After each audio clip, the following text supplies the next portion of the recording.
رب العالمین والعاقبۃ للمتقین والصلاة والسلام علی رسول النبی الکریم اما بعد اعوذ باللہ من الشیطان الرجیم بسم اللہ الرحمن الرحیم وما خلقت الجن والانس الا لیعبدون صدق اللہ العظیم اللهم ربی اشرح لی صدری ویسر لی امری واحلل عقدۃ من لسانی یفقهوا قولی ربی زدنی علما ربی زدنی علما ربی زدنی علما اللهم صل علی محمد النبی الامی وازواج امہات المؤمنین وذریته وآل بیته كما صلیت علی ابراہیم انک حمید مجید اللهم صل علی محمد النبی الامی وعلی آلہ واصحابہ وبارک وسلم۔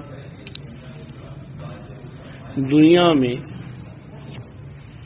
جتنے بھی ممالک ہیں، کنٹریز ہیں، سب کا اپنا اپنا ایک قانون، ایک ضابطہ، ایک آئین، ایک اصول ہے نا، جس کا وہ سختی سے کاربند کرتے ہیں اور جو اسے پورا نہ کرے اسے سزا دیتے ہیں۔ یہ ہر دنیا کے ملک کا اپنا اپنا قانون، اپنا طریقہ۔ شاید کسی ایک ملک میں ایک چیز اجازت ہے، دوسرے ملک میں وہ بین ہے، تو وہاں پابندی ہوگی، آدمی کہ جو ادھر جائز ہے ادھر کیوں نہیں، تو ان کا اپنا اپنا قانون، اپنی اپنی حدود، اپنے اپنے ضابطے، اپنی اپنی ترتیب ہے۔ اسی طرح پھر ملک کے اندر کے جو ادارے ہیں، ان اداروں کے اپنے اصول، ضابطے، اپنے قواعد، اپنی قوانین، اپنے لباس، اپنی ترتیب ہے۔ جس کو ضابطے کو پورا کیا جائے تو وہ محکمہ ٹھیک رہتا ہے، اور نہ کیا جائے تو محکمہ یا تو سزا دے دیتا ہے، فارغ کر دیتا ہے، اور آدمی کو اس سے لا تعلق کر دیا جاتا ہے۔ یہ بات ہر بندہ اچھی طرح سمجھتا ہے اور اچھی سمجھ آتی ہے، لیکن اللہ کی طرف ہمیں یہ بات سمجھ نہیں آ پاتی کہ اللہ کا قانون جب آتا ہے، جس نے پیدا کیا، جو پال رہا ہے، جس کی زمین ہے، جو مالک ہے، خالق ہے، الہ ہے، حاجت روا ہے، مشکل کشا ہے، پروردگار ہے، مرنے کے بعد ایک زندگی ہے، پھر اس کے سامنے پیش ہونا ہے، پھر حساب دیا جائے گا، تو وہاں کے لیے ہمیں نہ یقین بنا ہے، نہ ہماری ترتیب ہے۔ اب آپ دیکھیں کہ ایک چلیں ہم سمجھے ایک گاڑی ہے، ہمارا وجود ایک گاڑی ہے، تو گاڑی کو چلانے کے لیے آپ کو لائسنس کی ضرورت ہے، آپ کی ایک ترتیب ہے، پھر آپ کو کچھ ملکوں میں دائیں طرف چلاتے ہیں، کچھ ملکوں میں بائیں طرف چلاتے ہیں۔ دائیں والا کہے جی کہ سعودیہ میں تو دائیں چلاتے ہیں، تو پاکستان میں دائیں چلا لوں، یہاں پھر قانون کی خلاف ورزی ہو جائے گی، پکڑ کے سزا دے دیں گے۔ اور اگر اسی طرح ہی یہاں بائیں چلانے والا سعودیہ میں کہا جی پاکستان میں تو بائیں چلاتے ہیں، میں یہاں چلاؤں گا، تو وہ پکڑ کے وہاں تو اتنی سختی ہے، وہ سزائیں بھی اتنی سخت ہیں کہ آدمی کا ایک دفعہ ہی دماغ ٹھیک ہو جاتا ہے۔ تو یہ بھی ایک ضابطہ ہے۔ پھر اسی طرح دیکھیں کہ جب ہم روڈ پہ گاڑی لے کے چلتے ہیں، اپنے آپ کو ایک گاڑی سمجھ لینا، تو وہ ہوتا ہے کہ بعض رستے ایسے ہوتے ہیں کہ صرف آپ جا سکتے ہیں، واپس آ نہیں سکتے۔ آپ نے خیر ہے کوئی بات نہیں، جب آپ جانے والے رستے سے واپس آئیں تو قانون کی خلاف ورزی ہے، آپ کی گاڑی بند کر دی جائے گی۔ اسی طرح ہی گاڑی کی سپیڈ کی وہ ہے، لمٹ ہے، آپ سپیڈ کو کراس کریں گے تو یہاں تو ہمارے ہاں تو اتنا ضابطہ نہیں ہے، لیکن غیر ملکوں میں تو فوٹو کھنچ جاتی ہے اور آدمی کو جرمانہ ہو جاتا ہے۔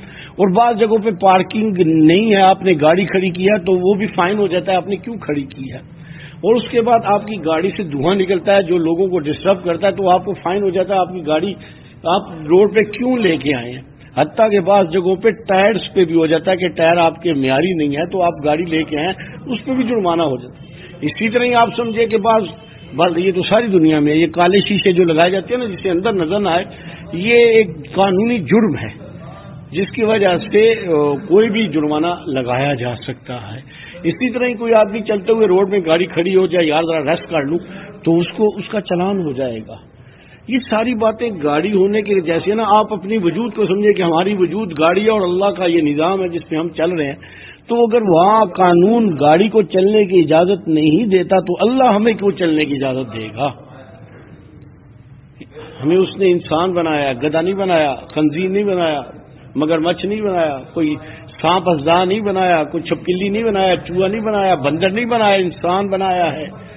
اور وہ صلاحیتیں دی ہیں جو مخلوق میں کسی کو ایسی صلاحیت نہیں ہے۔ برفانی علاقے کا چیتا 30 فٹ تک نا جمپ کر سکتا ہے، اتنی اس کی چستی ہوتی ہے، لیکن انسان اسے قید کر لیتا ہے. مگرمچھ کتنی بلائیں ہیں تو اگر آپ یہ دیکھی ہوں، لیکن انسان انہیں پابند کر دیتا ہے.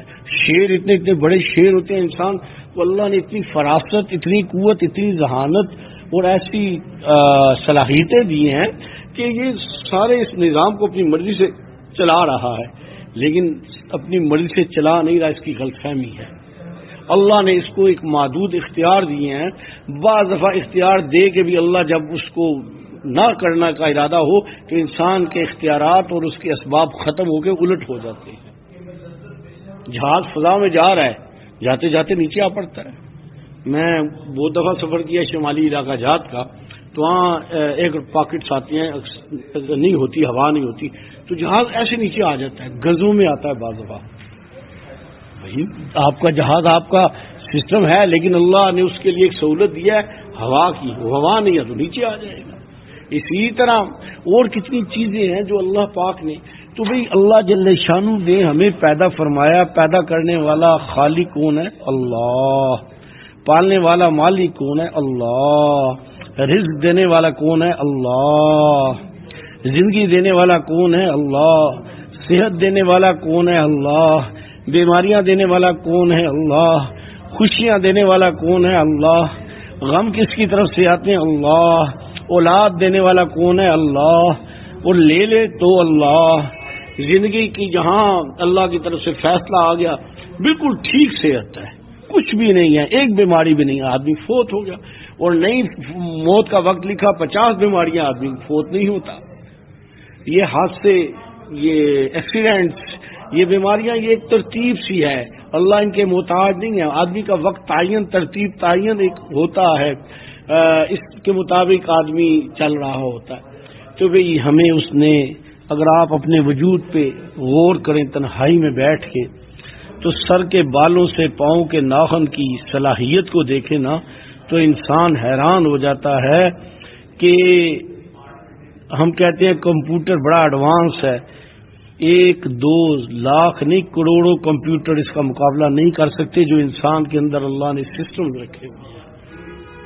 کمپیوٹر میں انسان کی ایجاد ہے، اس کی صلاحیتوں کی ایک منہ بولتا ثبوت ہے کہ اس مالک نے اس کو اتنی صلاحیتیں دے دی ہیں، اتنی اس کو دنیا کے جتنے مخلوق ہے، اب جنات دیکھیں ہم سے زیادہ کراور ہیں، بہت قوی ہوتی ہیں، وہ بہت اونچے اونچے ہوتے ہیں، لمبے چوڑے ہوتے ہیں، عمریں بہت زیادہ ہوتی ہیں، ان کے اندر استعداد بڑی ہوتی ہے. بھائی لکھا ہے کہ سیدنا سلیمان علیہ السلام ایک سفر میں چل رہے تھے، تو سعودیہ میں کونے میں جگہ آتی ہے تبوک کے آگے، تو وہاں ٹھہراؤ تھا. تو لشکر والوں نے کہا کہ جی اللہ کے نبی پانی نہیں ہے، تو پانی ختم ہو گیا لشکر کے لیے. تو آپ نے فرمایا اچھا. تو وہ جو جنوں کا سردار بیٹھا تھا نا، اس نے مسکرانا شروع کر دیا. تو آپ نے پوچھا تم کیوں مسکرا رہے ہو، کیوں ہنس رہے ہو؟ اس نے کہا امیر المومنین نیچے بہت زیادہ نیچے پتھریلا ایسا پتھر تھا کہ چھوٹے پتھر نہیں تھا، بڑا چٹان والے پتھر تھے جنہیں توڑنا مشکل تھا. تو اللہ کے نبی بہت پانی نیچے ہے. تو آپ نے فرمایا کہ چلو اس کنویں کھودو. 300 کنویں ہیں آج بھی وہ قائم ہیں، کچھ میں پانی ہے باقی خشک ہو گئے ہیں، اور ان میں جو ایسا لگتا ہے کہ جیسے ڈرل چلائی گئی ہے چٹان کے اندر، اور ان میں سے پانی. اب اسی طرح یہ اہرام مصر ہے، اس پہ بڑی تحقیق ہوئی ہے، بہت تحقیق ہوئی ہے، اور اب آ کے سب نے یہ کہا کہ کسی انسان نے نہیں بنایا، یہ جنات نے بنایا ہے. اس کی جو ترتیب، اس کی جو ہے ریالوجی، آدمی کی عقل ماری جاتی ہے. بہت قوی تھے، بہت قوی تھے. اللہ نے پہاڑوں کے پہاڑ اٹھا کے لے کے آ جاتے تھے، لیکن ان کو بھی اگر آپ دیکھیں تو ان کا کھانا بالکل معمولی سا ہے. یہ ہڈی کے اوپر جو ہوتا ہے نا ایک ان کو خاص، اور یہ جو گوبر ہے اس کے اوپر ہوتا ہے. آپ انسان کا کھانا دیکھ لیں دنیا میں، اب ویل مچھلی ہے کتنی بڑی ہے کتنی ہے، مگر مچھ دیکھ لیں، کوئی بھی جانور دیکھ لیں آپ، پرندہ کوئی دیکھ، جس طرح انسان اپنے کھانے کو سجاتا ہے، بناتا ہے، مکس کرتا ہے، مرکب بناتا ہے، ذائقے لیتا ہے، ایسا تو تصور بھی نہیں کیا جا سکتا. لکھا ہے کہ انسان کی جو زبان ہے اس کے اگلے حصے میں، پچھلے حصے میں ذائقہ نہیں ہے، اگلے حصے میں 19 ذائقے ہیں جو ایک وقت میں زبان بتا سکتی ہے یہ میٹھا ہے، پھیکا ہے، خشک ہے، تر ہے، نمکین ہے، کس طرح کا ہے، یعنی اتنی صلاحیتیں رکھی ہیں. اور یہ جو ہمارے دانت ہے نا، یہ دانتوں کے اندر بھی ذائقہ ہے. جب یہ دانت ختم ہو جائے نا، اصلی مصنوعی آتے ہیں تو آدمی کہتے ہیں جی ذائقہ نہیں آتا. دانت کا ذائقہ علیحدہ ہے اور زبان کا ذائقہ علیحدہ ہے، ہونٹوں کا ذائقہ علیحدہ ہے. حلق آپ سوچ نہیں سکتے ہم کتنے کتنے کھانے لے کے مکس کر کے کیا کیا بناتے ہیں. وہ پیزا دیکھو آج کل ہر بندہ پاگل ہوتا ہے، اس پہ کتنا ہوتا ہے، وہ کتنا مہنگا ہے، لیکن ایک کھانے پینے کا چسکا ہے اور چسکے پہ آدمی مرتے پھرتے ہیں. تو اب آپ دیکھیں کہ انسان کو کیا اس چسکے لیے پیدا کیا گیا ہے؟ کیا اس لیے پیدا؟ اگر انسان سمجھتا ہے کہ میں نے اچھا مکان بنا لیا تو ہر جانور، ہر پرندہ گھونسلہ بناتا ہے. اگر انسان کہے کہ میں نے بچے پال لیا تو مجھے کوئی درندہ بھی بتا دو جو بچے نہیں پالتا سوائے سانپ کے. سانپ ایک انوکھا کوئی چیز ہے، پتہ نہیں کیا چیز ہے. یہ انڈے دیتی ہے، سانپنی بہت انڈے دیتی ہے، پھر وہ 100 کے قریب ہوتے ہیں تو وہ اس میں سے بچے نکلتے ہیں، یہ اپنے بچے خود کھاتے ہیں. تو یہ سلپ ہو کے جو نکل جاتے ہیں وہ بچتے ہیں، وگرنہ دنیا میں شاید سانپ ہی سانپ ہوتے نا. تو یہ سانپ واحد ہے، باقی تو کوئی درندہ بھی لے. میں ایک دفعہ چڑیا گھر میں گیا تو میں نے اتنا بڑا شیر کبھی شیر نہیں دیکھا. تو میں تو ان کے وجود کو دیکھ کے پریشان ہو گیا. یہ تو بندہ ایک اس کا جھٹکا نہیں برداشت کر سکتا. اتنا بڑے سائز کا شیر تھا، شیرنی تھی. تو بچے تھے تو شیرنی کے بچوں نا آپس میں لڑتے تھے تو اشارت کرتے تھے. تو انہوں نے اشارت کی، اس شیرنی نے ایک کو تھپڑ مارا، محلہ 2 گھس جا کے پڑا. تو ٹریننگ دیتے ہیں ہم اپنے بچوں کو تو وہ بھی دیتے ہیں. آپ دیکھیں جتنے پرندے ہیں پہلے گھونسلہ بناتے ہیں، پھر بچے ان کے انڈے ہوتے ہیں، اس انڈے سے بچے پیدا ہوتے ہیں. جب تک بچے اڑ نہیں جاتے اپنے بچوں کو وہاں آ کے کھلاتے ہیں، ان کا انتظار کرتے ہیں. جس دن بچہ اس گھونسلے سے اڑ گیا بس چلا گیا. اب یہ بلی کے بچے، کتے کے بچے، مرغی کے بچے، آپ ان کو بھی دیکھ لیں. اگر ہم نے اپنے بچے پال لیے، اپنا مکان بنا لیا تو یہ تو جانور بھی کر لیتا ہے. ہم نے کیا کر لیا؟ پھر ہم بھی تو جانور کی طرح رہ گئے.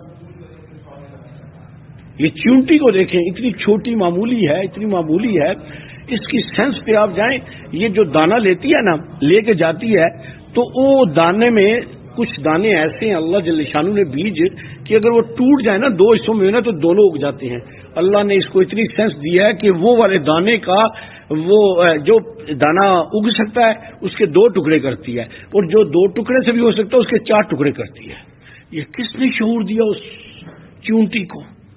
بھئی ہمیں اگر کمانے کا شعور آ گیا، ہم بڑے لائق ہیں، ہم نے بڑی تیر مار دی، ہم نے بڑے پیسے اکٹھے کر لیے، ہم نے بہت شان کام کر لیے، تو بھئی اتنا تو ایک چیونٹی بھی کر لیتی ہے. اب مکڑی کے جالے کو دیکھیں تو آدمی کی عقل حیران ہو جاتی ہے، کیسے بناتی ہے. آپ حیران. میں نے دیکھا ایک دفعہ ایک دن مکڑی کے جالے میں اس نے سانپ کو پھنسا لیا. وہ سانپ بہت شاطر چیز ہوتا ہے، پھنس گیا اس پہ آ کے، الجھ گیا.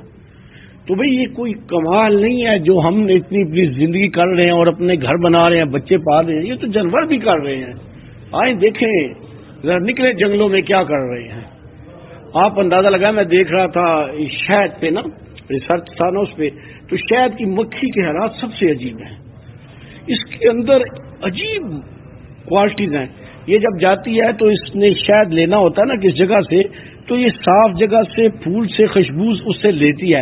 اگر یہ گندی جگہ سے آ جائے بیٹھ کے تو شہد کا جو چھتا ہے اس کے بعد ایک سیکورٹی سسٹم ہوتا ہے ملکہ کی طرف سے، وہ جو ہی مکھی دور ہی ہوتی ہے آتی ہے تو اس کو پکڑ کے قتل کر دیتے ہیں سیکورٹی والے. اسے شہد میں ملاوٹ نہیں کرنے دیتے.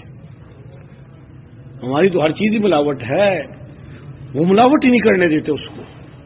اور اس کا طریقہ کار آپ دیکھیں کہ کیسا انوکھا طریقہ ہے، کیسا وہ شہد بنایا جاتا ہے. تو آپ دیکھیں گائے کو کیا کھاتی ہے، دودھ دیتی ہے. بکریاں کیا کھاتی ہے، دودھ دیتی ہیں. اونٹنیاں کیا کھاتی ہے، دودھ دیتی ہے. ہم ان کے دودھ بھی پیتے ہیں، ان کے گوشت بھی کھاتے ہیں. مرغی ہے کیا کھاتی ہے، انڈے دیتی ہے، اس کے وجود کو بھی کھاتے ہیں. ہم اگر اپنی زندگیوں پہ جائیں تو بھئی ایک نطفے سے پیدا کیے گئے، وہ بھی اتنا ہے کہ جسم پہ لگ جائے تو جسم ناپاک، وجود سے نکلتا ہے تو وجود بھی ناپاک. یہ فقہی مسئلہ ہے. مادہ نکل جائے تو وجود بھی ناپاک، اور جس جگہ لگے تو وہ جگہ بھی ناپاک، اسے بھی دھونا پڑتا ہے. اس سے انسان کا وجود تخلیق کیا گیا اس خالق مالک نے. اور کہاں کس جگہ ماں کے رحم میں. اور پھر انسان جب اتنا عرصہ 9 مہینے ادھر رہتا ہے، کبھی کسی بچے کے رونے کی ہنسنے کی آواز آئی ہے؟ کسی بچے کا پخانہ باہر آیا ہے؟ کسی بچے کا پیشاب باہر آیا ہے؟ کسی بچے کا کچھ پرابلم باہر آیا ہے؟ اس کی صنعت، اس کی کبریائی، اس کی الوہیت، اس کی ذات کی کیا کیا شان ہے. جو ہی بچہ فوت ہوتا ہے تو ڈاکٹرز کیا چیک کرتے ہیں؟ بچہ رویا تھا، بچے نے پیشاب کیا ہے، پخانہ کیا ہے، بچہ ہنستا ہے، بچہ دیکھتا ہے، بچہ سنتا ہے. یہ ساری باتیں باہر آ کے سمجھ آتی ہیں اندر اس نے کیسا اس عالی شان نظام سے پالا ہے. پھر آپ آگے دیکھیں، انسان کا بچہ سب سے مشکل سے پلتا ہے، سب سے مشکل سے انسان کا بچہ پلتا ہے، سب سے مشکل سے انسان کا بچہ سیکھتا ہے. جو انسان کہتا ہے میں بہت کچھ ہوں، سب سے مشکل سے، سب سے زیادہ اس پہ محنت ہوتی ہے. اور آپ دیکھیں پھر ہم کتنی زبردست چیزیں کھاتے ہیں، لیکن کیا بنتا ہے؟ پخانہ، پیشاب، پسینہ، ناک سے نکلی ہوئی لٹ، یہی کچھ بن کے نکلتا ہے نا. اور اس خالق نے ایسا پردہ چڑھایا خوبصورت کہ ہر بندے کے وجود میں پخانہ ہے، اور بڑی مقدار میں پخانہ ہے. نہ باہر نظر آتا ہے، نہ باہر بو آتی ہے، نہ وہ نظر آتا ہے نہ وہ بو آتی ہے. لیکن انسان کو اپنی اوقات میں رکھنے کے لیے اس خالق نے اس کے پخانہ 1 دفعہ یا 2-3 دفعہ اس سے نکلتا ہے، اور اپنے ہاتھوں سے اپنے پخانے کو صاف کرتا ہے. جو سمجھتا ہے میں بہت کچھ ہوں، تاکہ اسے پتہ چل جائے تو پخانہ صاف کرنے والا ہے. ہم جنہیں چورا بھی کہتے ہیں، بھنگی بھی کہتے ہیں، وہ عیسائی لوگ جو صفائی کرتے ہیں وہ تو لوگوں کے گھروں کی یا نلوں کرتے ہیں. ہم تو اپنے وجود کا پخانہ ہر بندہ کرتا ہے، کون ہے جو نہیں کرتا؟ کبھی ہم نے دیکھا ہے کہ ہماری اور انسان مر جائے، اگر اسے کچھ وقت ہوتا ہے اس کے اندر اسے دفن نہ کیا جائے تو انسان جیسے یہ پگھلتا ہے نا صابن، ایسے انسان کا وجود پگھل جاتا ہے. تو میں یہ گزارشات یہ کر رہا ہوں، کیا ہم اسی ہی کے لیے پیدا کیے گئے ہیں کہ یہ بس ہم بھی بہت خوش ہو جائیں، خوشیاں منائیں؟ جی میں نے یہ کر لیا، میں نے یہ کر لیا، میں نے یہ کر لیا. یہ لکھا ہے حدیث مبارکہ میں نا کہ جب فرشتوں کو حساب دیا جاتا ہے تو کتنے لوگ ایسے ہیں کہ ان کی موت کا فرشتوں کو حساب دیا جا رہا ہے اور وہ شادی کی تیاری کر رہا ہوتا ہے، وہ اس کے کفن کا بندوبست ہو رہا ہوتا ہے. ابھی کیا پتا ہمیں، میں اپنی بات بھی پوری کروں گا کہ نہیں کروں گا، اور ابھی میں پتہ نہیں چلا جاؤں، مجھے کیا پتا ہے میری کیا حال ہے. حدیث مبارکہ ہے، حدیث قدسی ہے. نبی صلی اللہ علیہ وآلہ وسلم نے فرمایا، میں ایک چھپا ہوا خزانہ تھا، میں ایک چھپا ہوا خزانہ تھا. میں نے چاہا کہ میری معرفت ہو، میری پہچان ہو جائے، تو میں نے اس مخلوق انسان کو پیدا کیا. وہاں تو قرآن تو کہتا ہے وما خلقت الجن والانس الا لیعبدون، ہم نے انسان اور جنات کو پیدا کیا مگر اپنی یاد کے لیے. اور اس سے ہے کہ انسان کی پیدائش ہے کہ اپنے پیدا کرنے والے اپنے خالق کو پہچان لے، اور اگر نہیں پہچانا تو جتنا مرضی بڑا افسر بن جائے، جتنی مرضی دولت اکٹھی کر لے، جتنی مرضی عہدے لے لے، جتنی مرضی کچھ کر لے، اس کی زندگی تباہ ہو گئی، ضائع ہو گئی. قبر جنت کے باغوں میں باغ ہوتا ہے یا جہنم کے گڑھوں میں سے گڑھا ہوتا ہے. تو بھئی تھوڑا سا بیٹھ کے نا ہر بندہ اپنے پیچھے مڑ کے دیکھے کہ میں نے اب تک کیا کیا. اگر آج ہی اسی وقت ہی مجھے موت آ گئی، بھئی کیا پتا کس کو؟ نبیوں کے پاس بھی فرشتہ آتے تھے، ملک موت السلام علیکم اللہ کے نبی السلام، ہاں بھی کیسے ہے ملک موت؟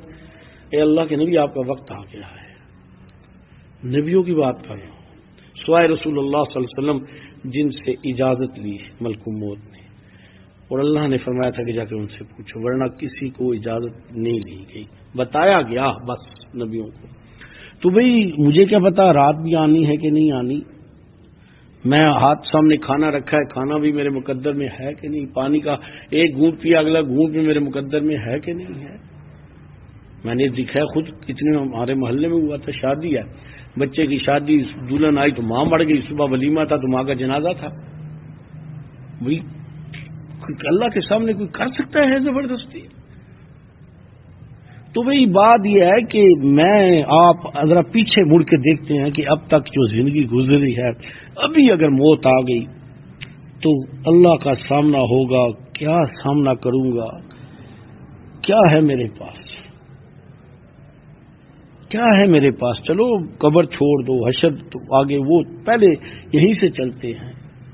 کیا ہے میرے پاس؟ میں نے کیا کیا ہے؟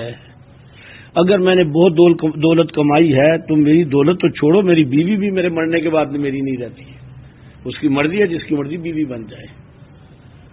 دولت تو ویسے اس کے نام کی، اور گھر کی تختی اٹھا کے قبر پہ لگ جاتی ہے، گھر بھی اس کا نہیں رہتا، سامان بھی۔ بہت تھوڑے لوگ ہیں جو لوگ مر جاتے ہیں ان کے کپڑے بچے استعمال کرتے ہیں، ورنہ پھینک دیتے ہیں کپڑے، کپڑوں سے بھی ڈر لگتا ہے کہ پتہ نہیں یہ کپڑے ہمیں کھا جائیں گے۔ جن کے لیے جوانیاں لگا دی، زندگیاں لگا دی، وہ بھی اپنے ماں باپ کے ساتھ یہ سلوک کرتے ہیں۔ تھوڑے سے لوگ ہیں، بہت تھوڑے، جو کہتے ہیں یار یہ کپڑے پہن کے نماز پڑھیں گے تو بھی نماز سکھائی ہوگی، محنت کی ہوگی تو ان کو ثواب ہو جائے گا ماں باپ کو، یا پھر ایسا کرتے ہیں دینداروں کو دے دیتے ہیں، چلو ان کے لیے اجر ہوگا، ورنہ اکثر تو ردی میں بھیج دیتے ہیں، اوپر سے پھینک دیتے ہیں۔ ہم وہاں ایک آفس میں تھے تو وہاں جو ہیڈ آف ڈپارٹمنٹ تھا، بہت بڑا افسر تھا، گوڑے مزاج کا تھا، وہ مر گیا۔ تو سٹاف والے گئے تیسرے دن تو وہاں کھپ بنی تھی، تو وہ حیران ہو گئے، پتہ نہیں کیا ہو گیا۔ دیکھا تو اوپر سے اس کی جو بیوی تھی ملازمین کو کہتی تھی اس کے سارے کپڑوں میں ہاتھ نہیں لگاتی، اوپر سے باہر پھینکو، اور نیچے مجمع لگا تھا، لوٹ مار پڑ رہی تھی لینے میں، پتہ ہی نہیں کچھ کپڑا کتنی قیمت کا ہے، اس نے کیسے بنایا ہوگا اور کتنی دفعہ شیشے کے سامنے اپنے آپ کو سجایا ہوگا۔ وہ بھائی میں آپ کو بتاتا ہوں کہ کتنی ایسی بیویاں مر گئی ہیں تو سونا پہنا ہوا ہے۔ اب جناب جب جنازہ اپنا غسل دینے لگتے ہیں اور بہو اور بیٹیاں لڑ پڑتی ہیں، یہ میرا اور یہ میرا، یا تو بہنیں لڑ پڑتی ہیں، ماں مڑی کا تو چھوڑو سوگ، اس سونے پہ لڑائی ہو جاتی ہے۔ کس زندگی کی ہم بات کر رہے ہیں؟ کیا ہم نے بنایا ہے؟ ہم نے اپنے لیے آگے کیا بھیجا ہے یہ دیکھ لیں ذرا۔ میرے آقا صلی اللہ علیہ وآلہ وبارک وسلم فرماتے ہیں جو مال تم چھوڑ جاتے ہو تمہارا نہیں، وہ وارثوں کا ہے۔ تمہارا مال وہ ہے جو تم نے آگے بھیجا ہے، تمہارے اعمال جو آگے گئے ہیں وہ تمہارے ہیں۔ تو آج اگر موت آ جاتی ہے تو میرے پاس آگے کیا ہے؟ آج لوگ موت سے کیوں ڈرتے ہیں، کیوں خوف کھاتے ہیں؟ اس لیے کہ انہیں اجاڑ نظر آتا ہے، انہیں خوف آتا ہے کہ جیل میں جانا پڑے گا، آگ میں جانا پڑے گا، وگرنہ موت تو اتنی حسین چیز ہے کہ جن کا اللہ کے ساتھ تعلق ہے وہ موت سے زیادہ دیکھ رہے ہوتے ہیں کہ وہاں رسول اللہ کی زیارت، صحابہ اہل بیت کی زیارت، ماں باپ اور مشائخ کی زیارت اور اللہ کی رضا، ان کو تو زندگی سے زیادہ موت پیاری لگتی ہے، تو اس لمحے کا انتظار کر رہے ہوتے ہیں کہ کب آئے گا۔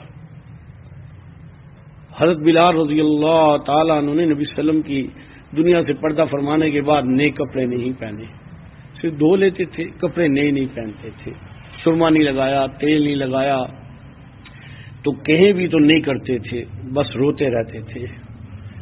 اچانک طبیعت خراب ہوئی تو بیوی کو آواز دی، تو بیوی نے دیکھا طبیعت خراب ہے، اس نے رونا شروع کر دیا، کیوں روتی ہے؟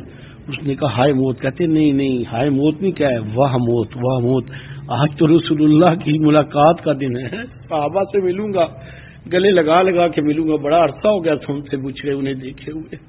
کہا میرا نیا جوڑا نکالو، نیا جوڑا جو پڑا ہوا تھا نکالا گیا، تیل سرما لگایا۔ کہا یہ کیا کر رہے ہیں؟ فرمایا رسول اللہ سے ملاقات کرنی ہے تو سج کے جا رہا ہوں، حالانکہ ان کپڑوں کا کیا اس سے تعلق، لیکن خوشی ہے کہ میں آج کہاں جا رہا ہوں۔ کیا یہ خوشی ہمارے اندر ہے؟ موت کے ساتھ تو کتنے لوگوں کا پیشاب آ جاتا ہے۔ میں ایک جگہ بیان کر رہا تھا، میں نے موت پہ بات کی تو ایک صاحب کھڑے ہو گئے، اس نے کہا مولوی صاحب بس کریں، وہی ہمارا تو یہ حال ہے، اس لیے کہ ہمیں لگتا ہے ہم جیل میں جانا ہے تو پھر ہم یہی کہیں گے نا بس کریں۔ تو میری گزارش ہے، اللہ نے اپنے لیے پیدا کیے کہ ہم اللہ کے بندے بنیں، اس کی معرفت کو پائیں، اس کی پہچان میں، اور اس کے لیے اللہ والوں کی صحبت، اللہ والوں کے طریقے، وہ ترتیب ہے، اس کے بغیر یہ نہیں ہو سکتا۔ کوئی میڈیکل کالج کے بغیر ڈاکٹر نہیں بنتا، کوئی انجینئرنگ کالج کے بغیر انجینئر نہیں بنتا، کوئی فلائنگ کلب کے بغیر پائلٹ نہیں بنتا۔ تو اسی طرح ہی اللہ کی معرفت کے لیے ان لوگوں کے پاس بیٹھنا اٹھنا کہ جس سے اللہ کی عظمت، اللہ کی کبریائی، اللہ کی محبت، اللہ کا عشق، رسول اللہ صلی اللہ علیہ وسلم کی غلامی مل جاتی ہے۔ مقناطیس جیسے لوہے کو مقناطیس بنا دیتا ہے، اسی طرح یہ ماحول آدمی کے اندر نور پیدا کر دیتا ہے، آدمی کے اندر یہ کیفیت پیدا ہو جاتی ہے۔ تو بھئی اکیلے نہیں جانا، اللہ کوشش کرنی ہے اور دعا مانگنی ہے کہ اللہ میری اولاد اور نسل میں بھی کوئی جہنم میں نہ جائے۔ کتنا دکھ کا وقت ہوگا جب میدان محشر میں آدمی دیکھے گا میری وہ بیٹی جس کے لیے میں کیا کیا کرتا تھا وہ پڑھ کر کے فرشتے لے گئے، میرا بیٹا وہ لے گئے فرشتے پکڑ کے گھسیٹ کے لے کے جا رہے ہیں، خاوند ہے تو اس کی بیوی کو لے کے جا رہے ہیں، بیوی ہے تو اس کو خاوند کو لے کے جا رہے ہیں، ماں ہے جناب اس کو گھسیٹ کے لے کے۔ حضرت عبداللہ بن مسعود رضی اللہ عنہ فرماتے ہیں ایک شخص دیکھے گا فرشتے اس کی ماں کو